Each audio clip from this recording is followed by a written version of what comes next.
Sir, last వీడియోలో ఈ పండుగ భాద్రపద మాసంలోనే జరుపుకోవాలని చెప్పారు కదా, ఎందుకు?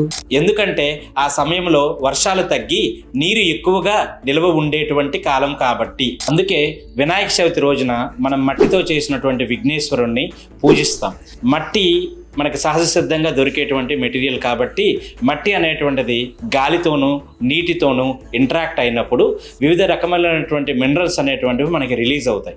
ఆ మినరల్స్ వలన ఏంటంటే గాలి నీరు శుద్ధి చెంది పర్యావరణ సమతుల్యం పాటించడం జరుగుతుంది. అండ్ మీకు ఇంకొక విషయం తెలుసా, మనం చేసుకునేటువంటి వినాయక నిమజ్జనం వెనక కూడా ఒక పెద్ద సైంటిఫిక్ రీజనే ఉంది. మనము విఘ్నేశ్వరుణ్ణి రకరకాలైనటువంటి దళాలతోని పత్రులతోని పళ్ళతోని పూజిస్తాం. ఇవన్నీ కూడా మనం నిమజ్జనం చేసేటువంటి సమయంలో వీటన్నిటిని కూడా తీసుకెళ్ళి మనం నీటిలో కలపడం జరుగుతుంది. ఆ నీటిలో కలిపినటువంటి రకరకాలైనటువంటి దళాలు పత్రి వలన నీరు కూడా శుద్ధి చెందుతుంది అండ్ మానవ ప్రయోజనానికి ఉపయోగపడుతుంది. ఇంకొక విషయం ఏంటంటే, మట్టితో చేసినటువంటి విఘ్నేశ్వరుణ్ణి నీటిలో నిమజ్జనం చేసినప్పుడు ఆ మట్టి ప్లస్ పసుపు అనేటువంటిది నీటిలో ఉండేటువంటి బ్యాక్టీరియా కంటెంట్ని తగ్గించి వాటిని ఫ్రెష్ వాటర్గా మార్చడం జరుగుతుంది. సో అందుకే పురాతన కాలం నుంచి ఈ నిమజ్జన ప్రక్రియ అనేటువంటిది పర్యావరణ సమతుల్యాన్ని పాటించేటువంటి పద్ధతిగా వస్తూ ఉంది.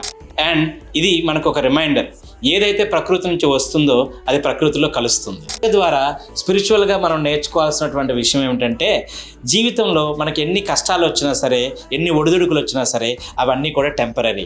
సో గణపతి ఆశీర్వాదంతో ఆ కష్టాలన్నింటినీ అధిగమించి ఏ కార్యాన్నైనా సరే పునఃప్రారంభించేటువంటి ధైర్యాన్ని సమకూర్చుకొని ముందుకెళ్ళిపోవాల్సింది. సోషల్లీ మనము ఈ పండుగ ద్వారా మన బంధుమిత్రులందరినీ ఇంటికి ఆహ్వానించి ఈ పండుగ జరుపుకోవడం వలన a sense of togetherness and bonding అనేటువంటిది ఇంప్రూవ్ అవుతుంది. కాబట్టి ఈ గణపతి పూజ కేవలం దేవుడి పూజ మాత్రమే కాదు, ఇది science plus spirituality plus social bonding కలిసినటువంటి ఒక గొప్ప ట్రెడిషన్.